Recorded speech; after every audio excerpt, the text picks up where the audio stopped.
Good morning, good morning. Happy Tuesday. Actually, it's not morning, it's like after lunchtime.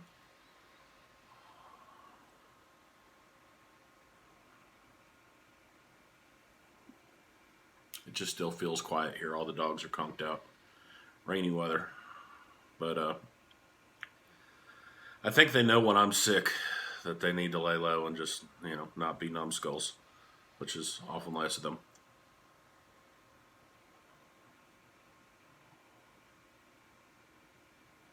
But give everything time to work. I'm sure I'll get over this crud. Um, I've had worse. Wah, the man flu. I don't think it's the flu. I just got the crud. Anywho, just wanted to bid you a happy Tuesday to all my smoking brethren and sisterin. Sisterin? Because that's something else. So I guess it's sisterin. I don't know. I digress.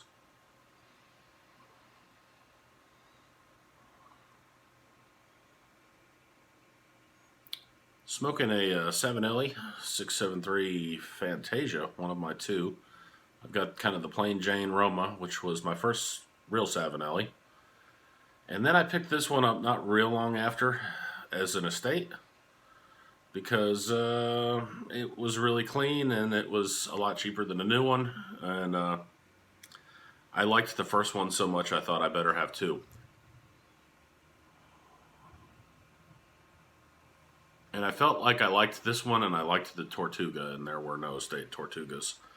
I had not, I guess I hadn't seen the Dolomita yet because, man, I guess I've shown that one off enough. No, I haven't. I really like that too. But I didn't know. That it almost seemed a little girly on the loose side on this one, but it's on the cusp. It's a little glittery, but I think the rustication pulls it back down a notch. Of course, this is the guy that drinks out of his wife's flowery Pioneer Woman mug, so it's a Savinelli. Smoking some Carter Hall because it's not pissing off my system too much right now. I almost loaded some Samuel Gallus skiff mixture because uh, I'm about in Latakia and Oriental slash Turkish withdrawals over here.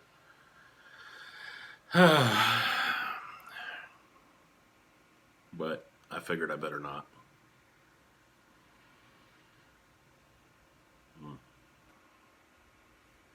It is a pretty pipe though. It's some pretty lucite. It's man pretty. It's a handsome pipe.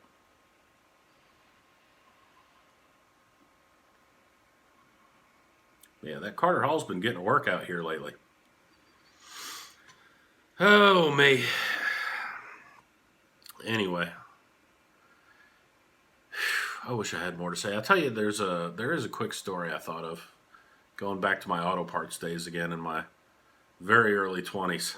Tucker, Georgia, big town of, which this is when it still was a little hayseed town that the city had just kind of grown up to at that point. It was like in the second or third ring of suburbs, and you know there was a little country bar across the street from where I worked that I swear could have been the Boar's Nest, just about, only way more redneck and not as big. Well, pretty similar, but I used to go over there for lunch. They had cheap lunches, and so we had this other assistant manager that used to run our commercial department.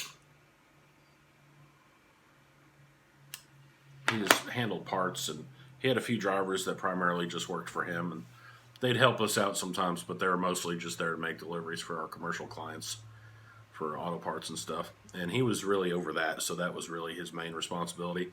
He kind of doubled as an extra assistant manager, but it was really his thing was just the commercial side.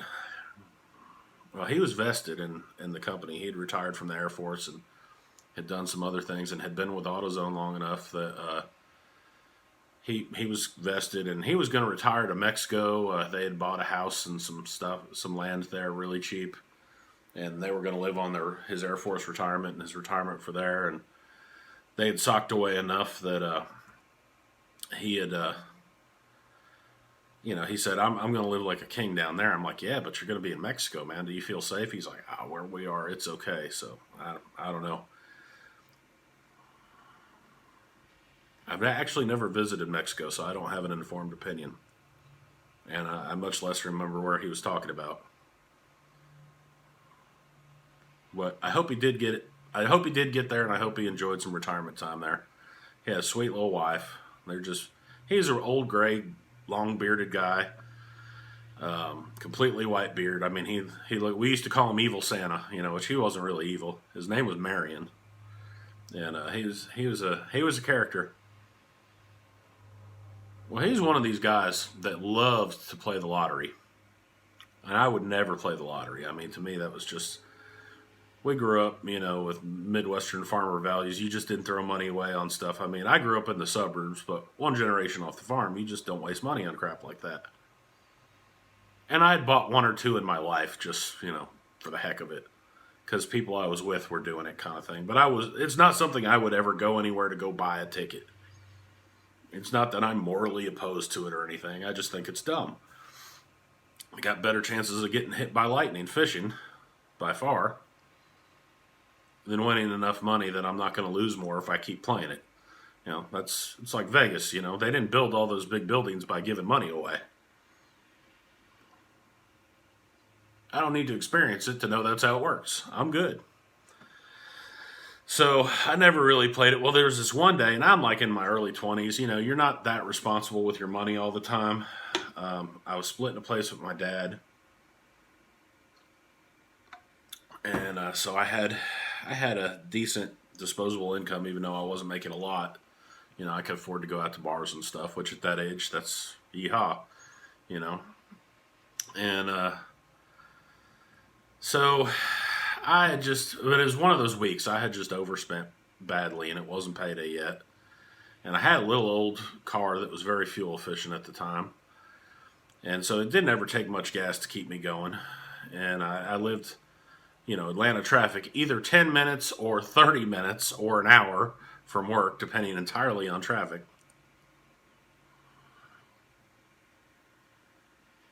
But I got there one day and I realized I didn't have lunch. I was going to be there till like 7 or 8 o'clock at night. It was kind of went in late morning, like 9:30 or 10:30 or whatever my schedule was. But I think if I wasn't a closer, I may as well have been. And I didn't have lunch or anything. I'm like, this is going to suck. I got $3 to my name. I'm like, honestly, I can get home on what I have, but I really could use a few dollars of gas, which back then gas was $1 a gallon. That's how long ago this was in the South. It was always cheaper down here by 40 or 50 cents. It probably still is.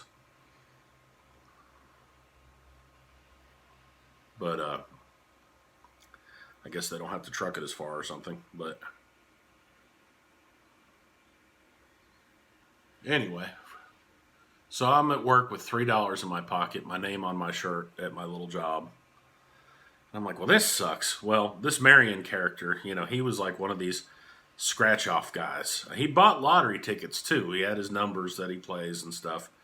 And he had his little systems for everything.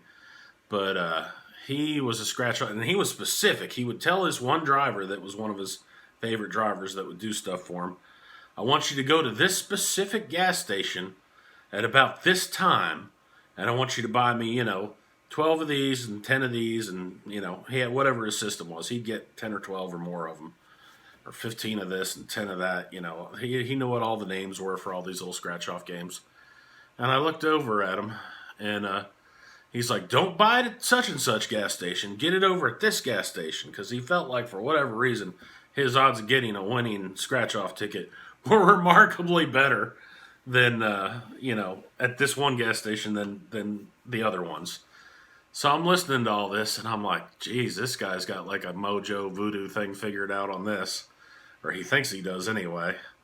And I just occurred to me, what am I going to eat for $3? And, I could put $3 of gas in my car, but I'm still not going to have lunch. I could go buy something that's just enough to piss me off, for lunch for $3 at the gas station across the street. But I'm like, this sucks. I'm like, I'll tell you what, I don't ever play the lottery, but just because you're doing it, I know I'll win and you'll lose because I never play. So go ahead and here's my last $3. Any of those tickets you're getting $1 a piece? He's like, yeah, the Lucky Sevens or whatever. I think that's what they were. He's like, they're $1 a piece. I'm like, okay, well, get me 3 of them. He's like, all right, fine. And he hands my 3 to the driver. He's like, get him 3. And then he turns back around and he says, get him his 3 after mine, though, not before. Because that's going to be important. Like, he's convinced that you need to make sure his 3 are after mine. And I'm like, all right, whatever. I don't care which 3 I get. You can pick any 3 you want out and hand them to me, and those will be the 3 winning tickets. Well, you already see where this is going. An hour passes. The driver comes back from making some deliveries. He does a little errand for his boss there. And he's got reams of these tickets, and he's back there scratching off, free ticket, win $1, free ticket, and then he goes through 8, 10 more tickets, another 3 ticket. Well, I got 3 more tickets. And however many free ticket ones you get, because it doesn't cost them anything to give you that. Well, that guy's making deliveries throughout the day, so you just keep telling him to run back over to get you 3 more. And so I'd seen him do this before. So I went through mine, and I think I won $10 or $12 off one of them. And he didn't have anything that was over $1 or $2. He had 1 or 2 of those and a couple free scratch-off tickets, get another ticket. Well, I had $10 or $12 and one that was like $2 and one that was like a free ticket. So I think I was like, all right, go ahead and cash in this, $10 or $12 one, and I'll get lunch. And then take this couple of dollar one and this free ticket and get me 3 more tickets. I played 3 or 4 more deliveries. I think I won another $8 or $10 and played I don't know how many times because they're constantly, the ones for free tickets keep coming up. Or they did at this particular outlet. And I almost feel like, I don't know, I think his theory was, and I'm not sure he didn't have a point, was that if you went to a gas station or a vendor in a very lower income area, they tend to have more low dollar winners and free ticket cards because they'll keep playing, I think is his theory on it, reading between the lines of what he was saying later. And I'm like, that's probably not a bad tactic to keep people wasting their money on your stupid game. But it just killed this guy that me and my $3, I ate lunch, and by the end of the day, I ate lunch, I filled my car, which back then didn't take much. I think it was like $10 or $12.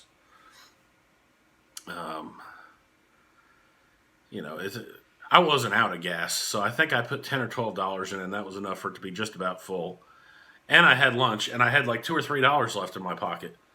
I think I smoked back. Yeah, I did still smoke back then. So I think I got cigarettes, lunch, and a tank of gas for $3 at the end of the day. And all that just killed him. He's like, don't never get him any tickets with my tickets ever again. I'm like, well, Marion, you should have just had me get my tickets first. That way the winners would have been up when you played. And he was thinking about it. And you could tell he was getting mad about it. I'm like, it doesn't matter, man. It's all random crap.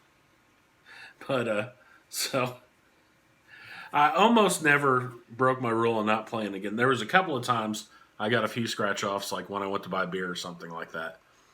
And I did it once or twice after that, and I'd get a free ticket out of $3 or $5 that I'd waste. And it took me about 2 times of doing that to realize my initial feelings were 100% correct on this game here.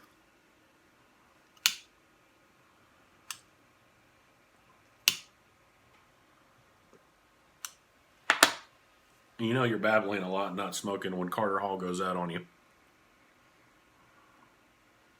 But it was just funny watching him get all tore up. I'm like, how much did you win for your $20 of tickets or $25? He's like, this is slush fund money. this is my fun money. I just use it for stuff like this. I'm like, was it fun losing? And, he got a few more free tickets, and eventually all his free tickets, petered out. And so out of 20 or $25, he had $3 or $4 left, in his pocket. And, I had lunch, tank of gas, pack of smokes, and $2 or $3 left. And, it just killed him. Just killed him. So that's how I tell people to win the lottery. Never, ever, ever play unless you find yourself in a position where you have $2 or $3 and nothing you need to do is going to get covered by that. Then take a wild stab on it. It was worth my last $3 just to drive the old guy crazy. It really was. But the fact that I got lunch and smokes and a tank of gas out of it, man, I just thought that was hilarious. But I was like, and he said one of the funniest things, every once in a while, and he wasn't a dumb guy, but he's just one of those guys that would grab the wrong word once in a while. Probably age,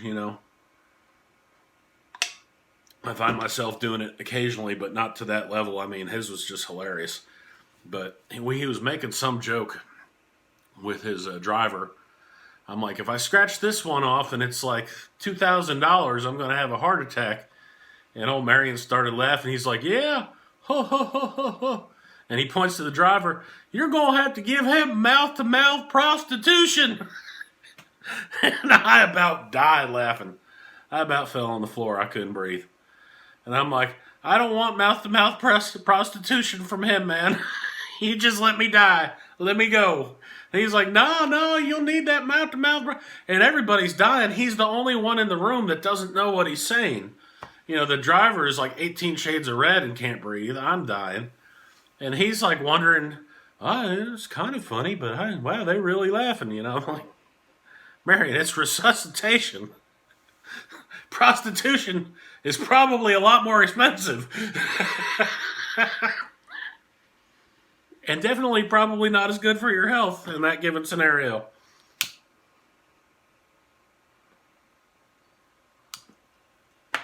If you couldn't breathe before, that's not going to help.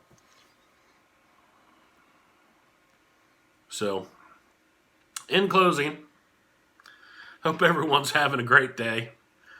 And be careful out there and look out for that mouth-to-mouth prostitution. You got to stay away from that stuff, man. It ain't good for you. And if you ever, the way to win the lottery is to not play the lottery. It's kind of like nuclear warfare. I don't know why, but those have the same rule. If you don't play, that's how you win, right? I think we all saw that movie in the 80s.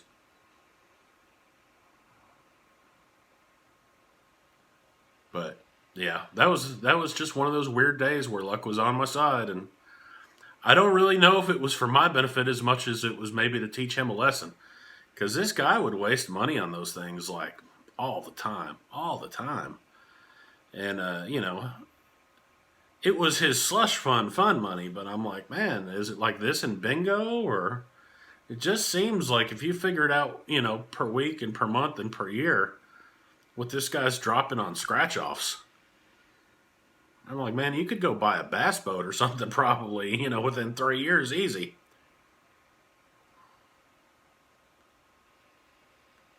I don't know. But, he was a character. Anyway, y'all have a blessed day. With that, I'm going to cut this thing off. So, the U.S. Piper out. Love you guys.